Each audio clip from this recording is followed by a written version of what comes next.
Là, tout bon en forme?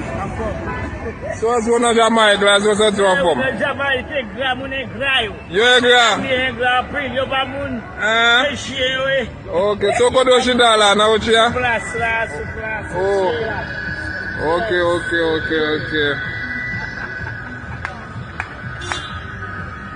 So, monsieur Gaston Gavola? Oui, je vais Ok. So, enjoy ton en Jamaïque? Ok.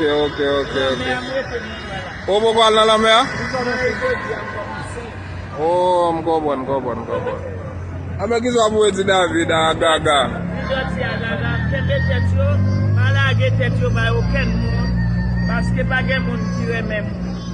So pou yo pran prekosyon nan? E, so ap di a doti a... Si pa pa da, se disiplin sou te fi, pran prekosyon. Abe ok de.